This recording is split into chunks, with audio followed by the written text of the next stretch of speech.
Hey, what's up, everybody? This is Tony Vinchelle with A Stronger You Fitness, ASU Fit, and the Becoming a Stronger You movement. Happy Monday. I am so excited to be back and to be fully functional and feeling great. Hey to everybody in Facebook land. If you're here, hop in and introduce yourself. Say hi. Let me know who you are and where you are watching from.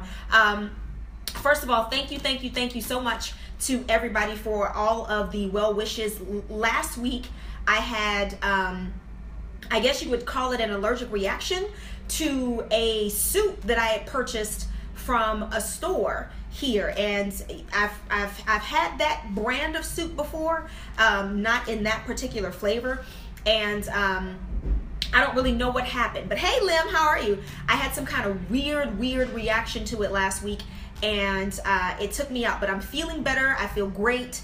I am fully functional. I'm at 100%, so I'm super excited to be here with you all today. So thank you for all of the well wishes, and thank you so much for hanging out with me today. Okay, so a couple of things that I want to talk to you about today, as noted here in the comments. So this week is all about mindset. I'm going to be talking to you about your mindset. I'm going to be talking to you about how your emotions affect your ability to lose weight. Hey, Ashley, how are you? Thank you so much for joining me this afternoon. I'm going to be talking to you about how anger affects your ability to lose weight, how your anxiety affects your ability to lose weight. I'm going to be talking to you about how your happiness affects your ability to lose weight. So we're going to be talking about all of these different things in mindset. And there's a particular reason why I wanted to cover mindset this week. I was kind of concerned about doing it because I know a lot of times we talk about some more, I guess, hands-on things like, you know, how do I strengthen my arms? How do I get rid of the fat in my back? How do I get rid of the cellulite in my butt? All of these different things. But I felt like this was an important topic to cover, just because of some of the other questions that I get in my inbox, and because of some of the other information that I am seeing that's being put out there. Okay, so before we go there, let's go ahead and get started with a couple of updates. So this past weekend, I don't know if you were watching this past weekend, but on Saturday I went to a food truck festival here in the city of Houston. And if you were watching, I did this video where I was talking all of this crap about how I ate this fried food, and I'm gonna have some more fried food, and I'm gonna eat everything here at this food truck, and it's gonna go down.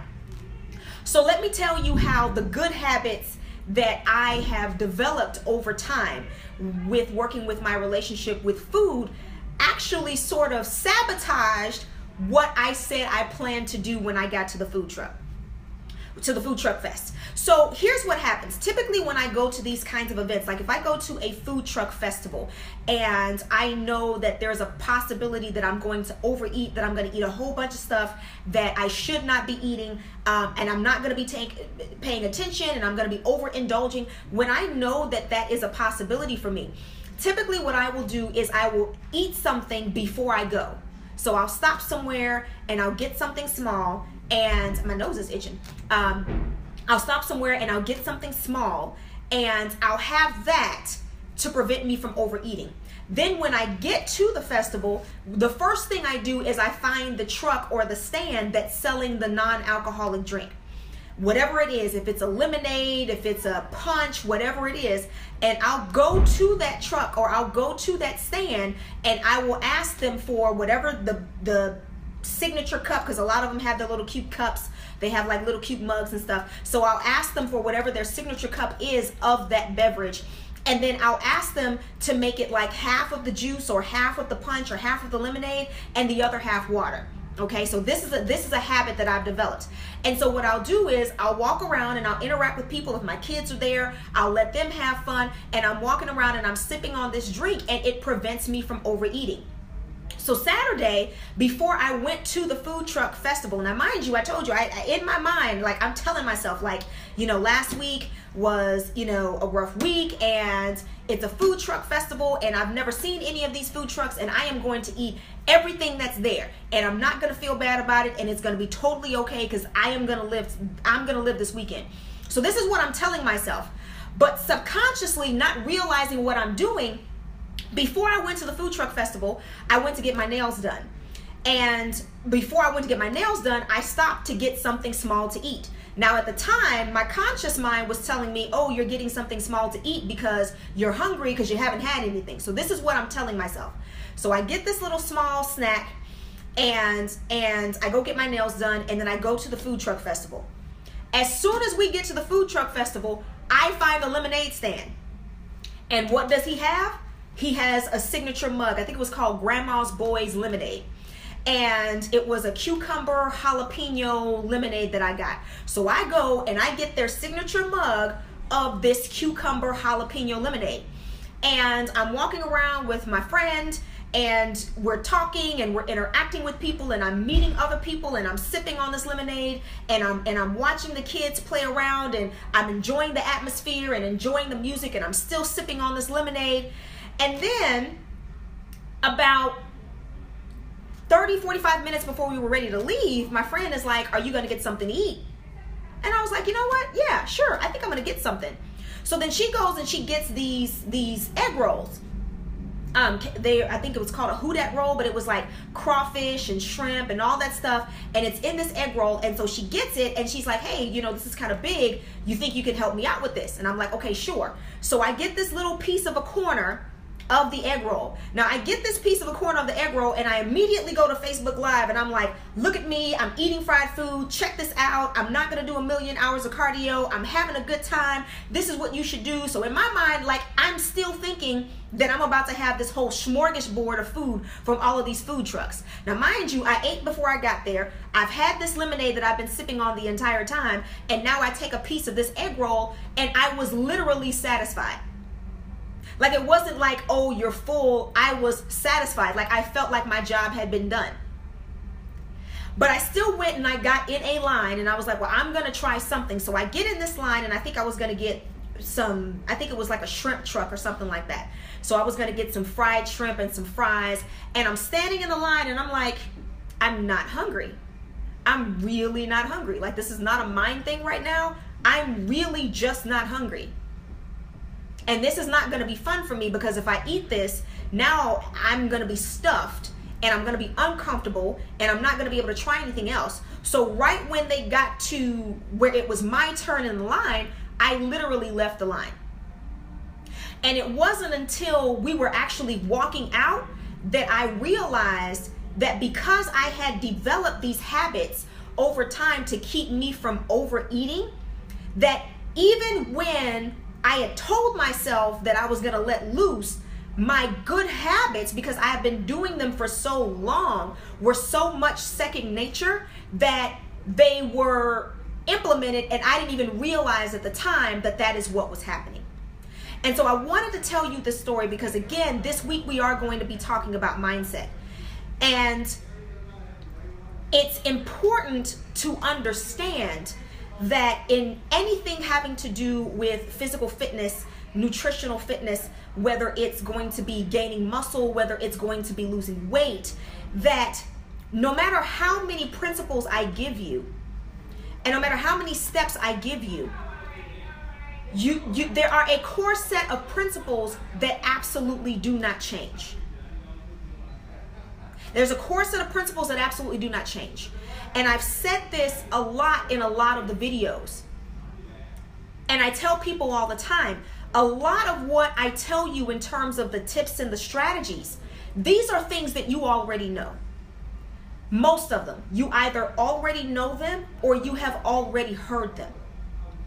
And so there are a few things in weight loss that just do not change. You must eat at a caloric deficit. You must do some kind of resistance training at least 2 to 3 times a week. Maybe even 4 if you can squeeze it in, but if you can't, 2 to 3 times a week. and you must be willing to be patient. And in that patience, you must be willing to develop long-term habits that you can implement as a part of your lifestyle. And I'm going to go ahead and go with this because this is where the energy is going right now. I had something else that I wanted to talk about, but this is where the energy is going right now. Here is the thing. And I posted a video about this from another trainer. I think his name is Jordan Sayat, another trainer this past weekend. And when I watched the video, it resonated with me because I said, these are the things that I say all the time. Okay. Here's what you must understand. And this is where there must be a mindset shift with regard to how we look at weight loss and how we look at body goals. Okay? Here's what must happen. You must understand that there is no magic pill. There is no magic exercise. There are only combination of exercises that work, combinations of muscle groups, so that you can have a total package. And what has happened is because there's this idea that, yes, it took me 7 years to put on this weight, but I have a family reunion or a class reunion or a wedding to go to in 6 months. And therefore, because I have something that needs to be done in 6 months, all of this weight that I have accumulated over these 7 to 10 years must come off within these 6 months. And so there are these workout programs, 90 days to having the best body of your life, 3-day detox to cure you of all of your hormonal issues and weight loss problems. Take this pill, drink this tea. And I'm speaking to you about this because I'm speaking to you from experience. Even as a fitness professional, when I first got into this field, I was in college and I was working on my degree. So my bachelor's degree is in biological and physical sciences. And when I became a fitness professional, I purposefully self-directed my studies in biochemistry and human metabolism, because I wanted to make sure that what I was going to learn as part of my degree was going to help me be a better coach for my clients. But when I first got into the industry, hey Tyra, how are you? Thank you for joining me this afternoon. When I first got into this industry, I myself was just coming off of a weight loss journey. And so I still had some habits that I was trying to work through. And so I did a lot of that. I did the pills. I did the weight loss teas. I put together, these programs that I thought were, absolutely, 30 days to having your best body. And it wasn't until I started to lean upon the things that I was learning as a part of my degree. It wasn't until I started to study biochemistry, and it wasn't until I started to study physiology that I really began to understand that a lot of the habits that I was developing and a lot of the habits that I was helping my clients develop were negative habits.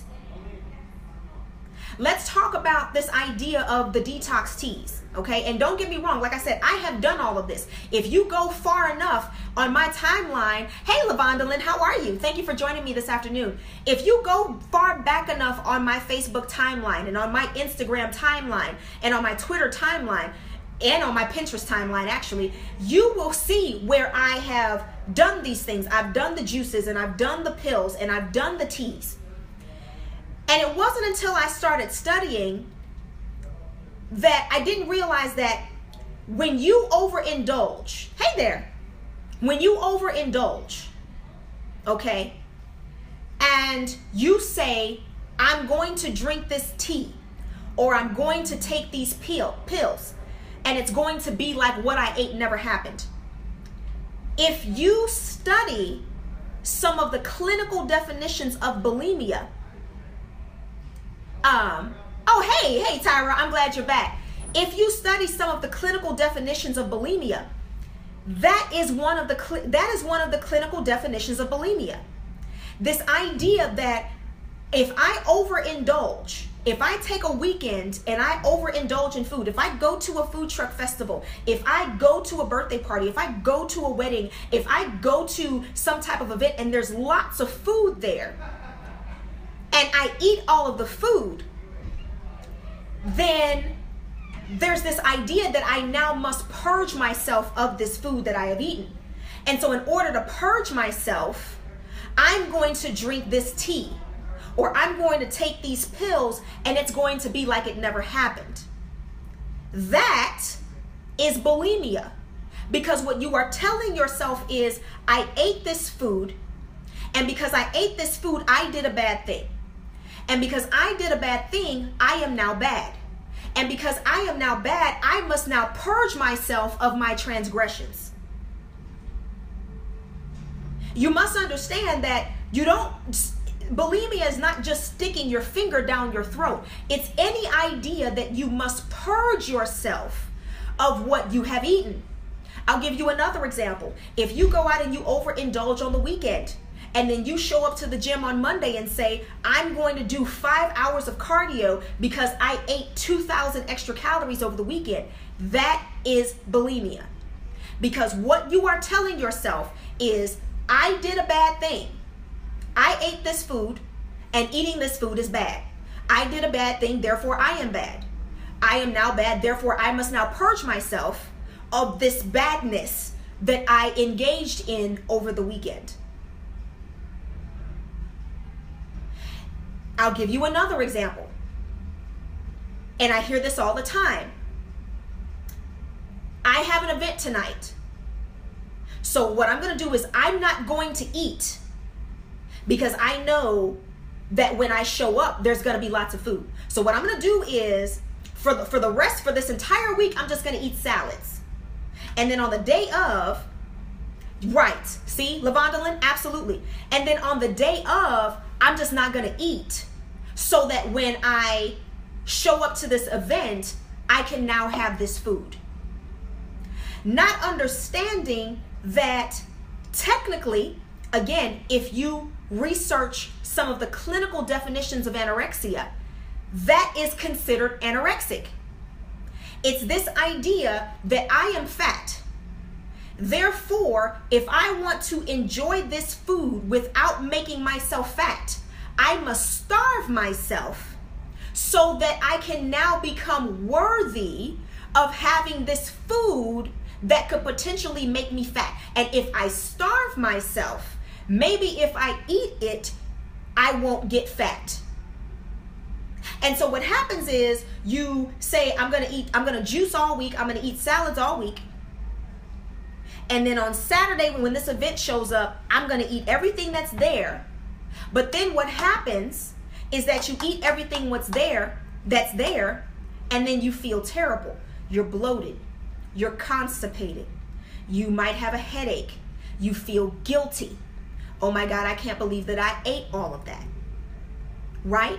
Because there's this mindset that it's got to be all or nothing. Right? So if I enjoy food, then I'm just bad. And then on the other end of the spectrum, there's the school of thought that says that you must eat to live and not live to eat. Hey, Krista, how are you? Thank you for joining me this afternoon. And while I understand that, right? I completely understand that.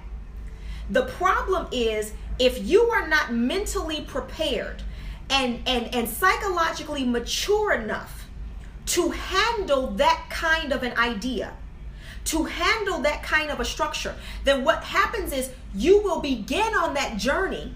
Hey, you will begin on that journey, and then you will hit a wall. And then when you hit that wall, you will quit because you are not psychologically ready for that journey. I had a conversation with my client this morning, and he's getting to the point now where he's starting to realize how important it is. Hey, Lynn, how are you? Thank you for joining me this afternoon. So he's getting to the point now where he's starting to realize how important it is for him to start focusing on his nutrition along with what we're doing in the gym. Hey, Shanita, how are you? Thank you so much for joining me this afternoon. Along with what he's doing in the gym. And he made an analogy this morning, and he said, it's like having unprotected sex, right? He said, you go out and you have sex and there's no condom, and it's amazing. And everybody climaxes. Peace, Stephanie, how are you? Thank you for joining me this afternoon. And everybody climaxes, and it's great. But as soon as the climax is over and you roll over, now the anxiety sets in. Oh my God, is she going to get pregnant? Does she have a disease that she just gave me? Do I have a disease that I don't know that I have that I just gave her? How is this going to turn out? And then so for a long period of time after that, there is this fear of what is going to happen because I have enjoyed this experience so much. And what I told him is, using the same analogy, instead of trying to develop this mentality that I'm just going to try to make sure that I can never enjoy food again because it's so enjoyable that when I enjoy it, I become irresponsible. Instead of developing that mentality, why not develop the idea that I am going to, let's say, using his analogy, I'm going to have sex responsibly. How is it that I can have this pleasurable experience and be responsible with this pleasurable experience? And it's the same thing that you have to start thinking about when it comes to your nutrition, when it comes to the things that you are eating. Because what I told him this morning is, I enjoy food. I have a very pleasurable experience with most of the items that I eat. Most of the time that I eat, I have an amazing, pleasurable experience. But I do so responsibly. And the reason why I'm able to do so responsibly is because I took the time to develop the habits that I could fit into my lifestyle. Thank you guys so much for those hearts and those thumbs up, by the way. I really appreciate that. I took the time to develop the habits that allow me to enjoy food responsibly. So like I said, when I was at the food truck festival this past Saturday, hey Christy, how are you? Thank you so much for joining me this afternoon. When I was at the food truck festival this Saturday, I said, yes, I have a fried thing in my hand and it is amazing and I am enjoying it and it is absolutely beautiful and it is absolutely wonderful. Now, on the flip side of that, do I do this all the time? Absolutely not. I don't do this all the time. Do I do this every day? No, absolutely not. But I'm doing it today because I have developed the habits that allow me to have this pleasurable experience with food and to develop a positive relationship with food in a responsible manner. And so when we talk about mindset, and when I talk to you about how your mindset affects your ability to lose weight, what I'm really talking about is how your mindset affects not only your ability to lose the weight, but your ability to keep the weight off.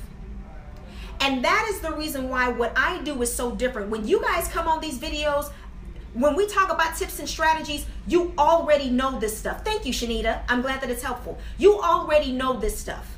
There are a set of core principles that do not change. There is no magic exercise. If you want exercises, I'm going to show you. This is one of the books that I'm going to give you some game right now, free game. This is one of the books that I use when I train women. I have another one that I use for when I train men, and I have a bigger one that I use, right? This is called, this might be backwards for you. This is called Women's Strength Anatomy by Frederick Delavier, I guess is how you pronounce that last name, by Frederick Delavier, okay? This is one of my go-to books, okay? Everything in here is stuff that you already know. Lunges, squats, different formations of sit-ups. All of this stuff is stuff that you already know, okay? And so what we must understand is that you've got to get out of this mindset that it has to be done now. I'm going to tell you right now, I am 147 right now. Can I see my six-pack? No, I can't right now. But am I comfortable? Do I look good in my clothes? I absolutely do. Hey, Sean, how are you? Thank you for joining me this afternoon. I absolutely do. Do I feel like I look good with my clothes off? I absolutely do. But that is a mindset. So I cannot see my six-pack right now. And since we're being open, honest, and transparent, I still have some cellulite on my butt. I just said that. Oh, thank you, Sean. I'm glad they're helpful. I still have some cellulite on my butt. And I still have some on the back of my thighs. I do. Now, am I working on it? Absolutely. I absolutely am. I'm developing good habits. I'm making sure that I am diversifying my training. I am making sure that I am creating schedules that I can be consistent with my working out and things of that nature. But you must understand that the way that I feel about myself and the way that I feel about how I look is a mindset. It's a mindset. I used to look at some other trainers and some of their videos, and they would be doing all these crazy acrobatic things, and I would say, oh man, I'm not a good trainer because I can't do those things. But the fact of the matter is, the things that are important to my life for me to do, I can do them. Can I squat down? If I go out to a public place, can I squat down without having to, yes, thank you, Lavonda. When I go out to a public place, can I squat down to use the toilet so that I don't have to sit down on the toilet? Absolutely. Do you not realize that the majority of the people who are in a nursing home are in a nursing home because they cannot sit down and stand up from the toilet? Being able to sit down and stand up from the toilet is important to me, and I can do that thing. And so I am okay with that. Right? So I also understand that on this journey towards fitness, health, and wellness, it is a journey. A lot of times when you are looking at muscles and things of that nature, you are looking at muscle maturity. When you're looking at the people who didn't do drugs to get it and the people who didn't starve themselves to get it, you're looking at muscle maturity. Muscle maturity comes with time. It comes with years of training. So what does this mean? When I was in high school, I was able to see my six-pack.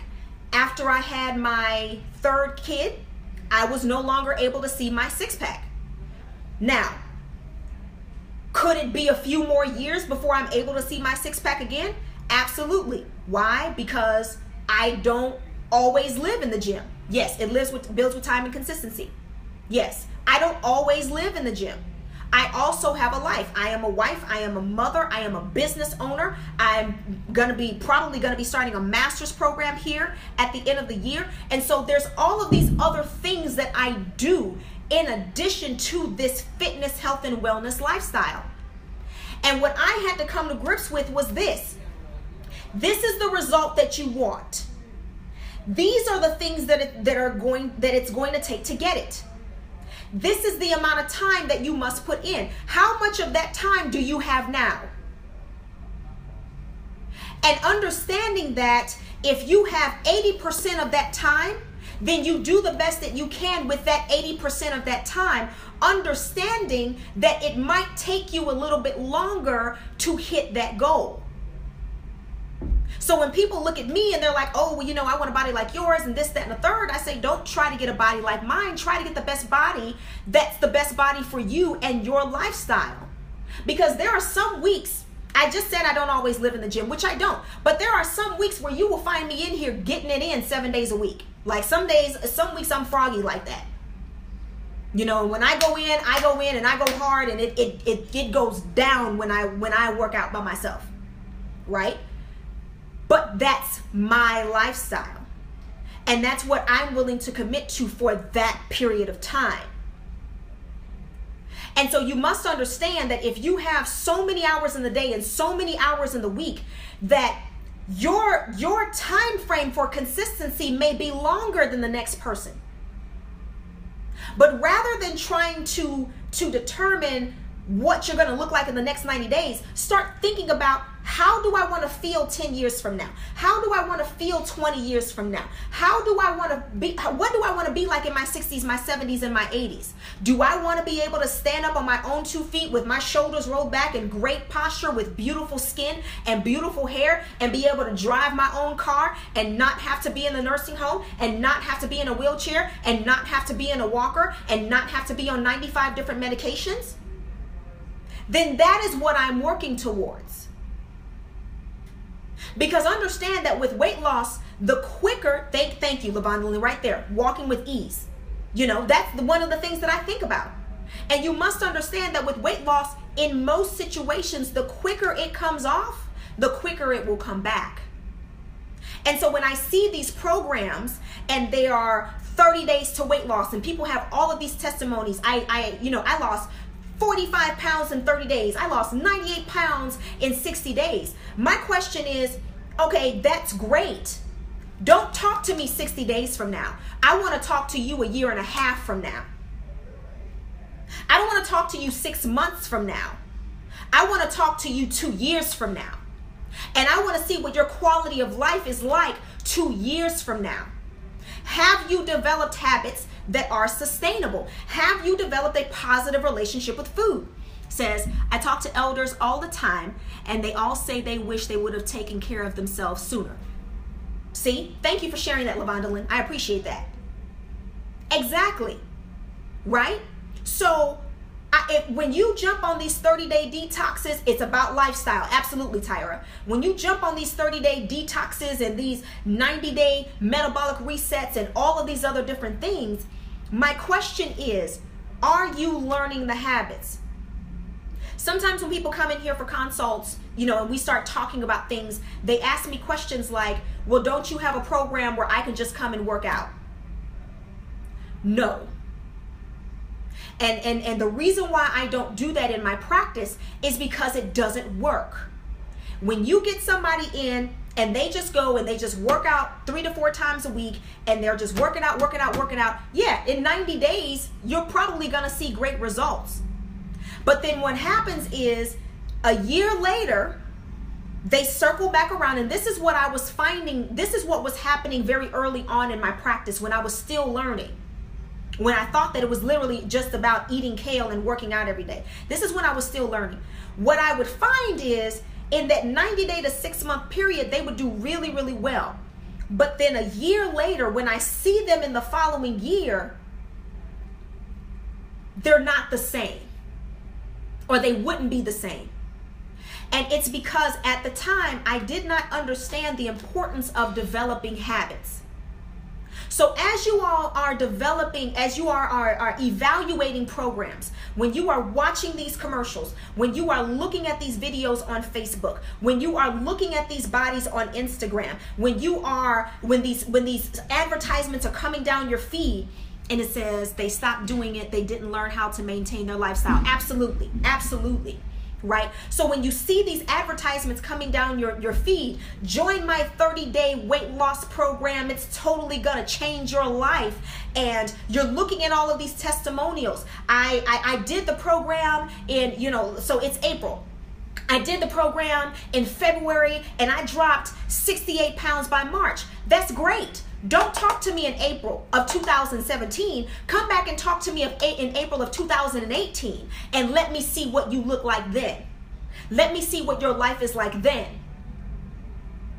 You understand what I'm saying? So these are the things that you need to be thinking about. These are the questions. Hey, Stephanie, how are you? Thank you so much for joining me. These are the questions that you need to be asking yourself when you are looking at these programs. Is this going to help me 3, 5, 10, 12, 15, 25 years from now? Am I going to develop the habits that allow me to fit this into my lifestyle?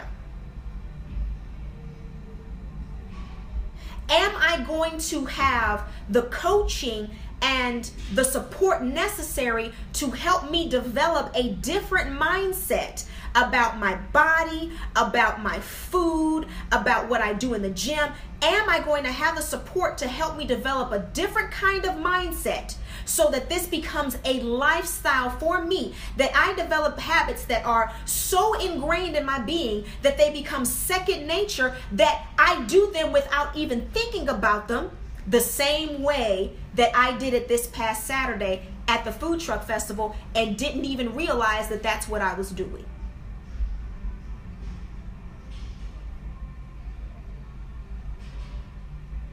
And so when you watch my content, when you watch my videos, when you look at my infographics, I need you to understand the core principles never change.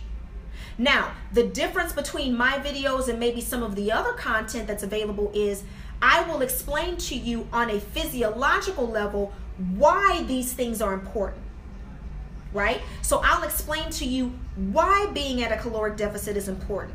I'll explain to you why doing the weight training is important. So through watching my content, you will be able to get a better understanding of your body and a better understanding of yourself, so that you can begin to work with yourself and with your body instead of against yourself and against your body. And so that's what I want you to be looking for.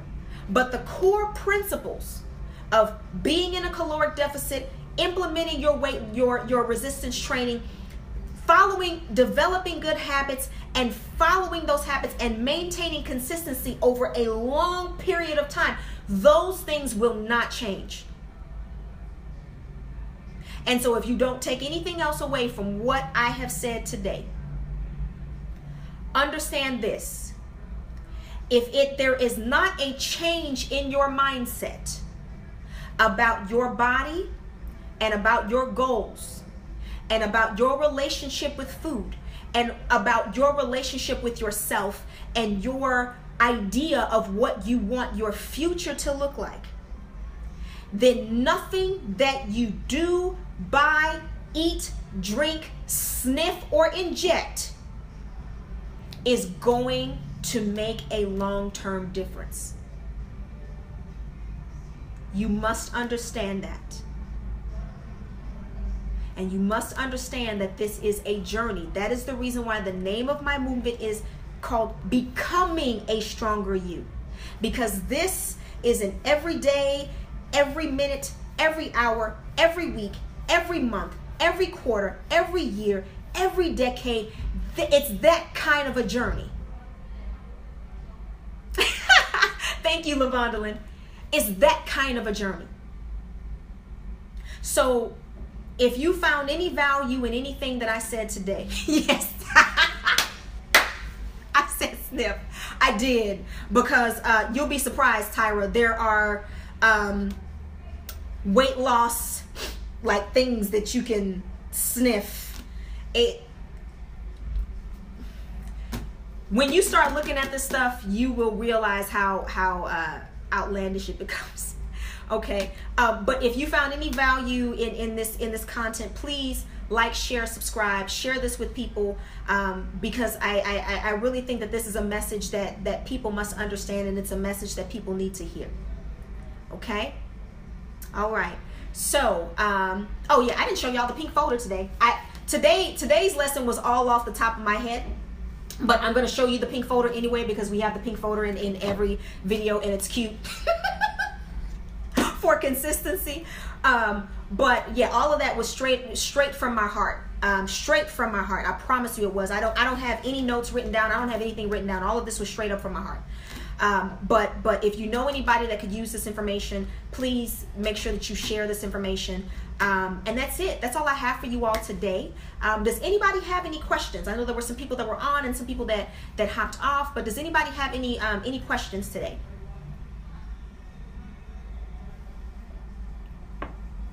Any questions? I don't think there are any questions. I think I spoke to, it says, started a health group and I added your info for them to follow you. Oh, thank you. Thank you so much, Tyra. I appreciate that. Thank you, thank you, thank you. Thank you so much.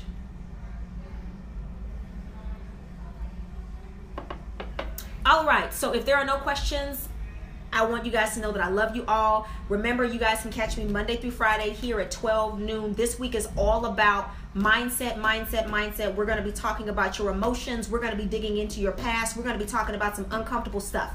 So yeah, that's it. I love you all. Thank you so much for your time and your attention, and just the energy that you put in to making sure that you can catch these videos. I want you to know that I really appreciate it. Like this is real, and I'm not BSing. This is like from my heart. I wish you could feel what I'm feeling in my heart right now. I wish like I could like project that into the camera. But I want you to know that I really appreciate it. And I love you all. And until we speak again, stay strong, stay beautiful, and always work towards becoming a stronger you. Peace out.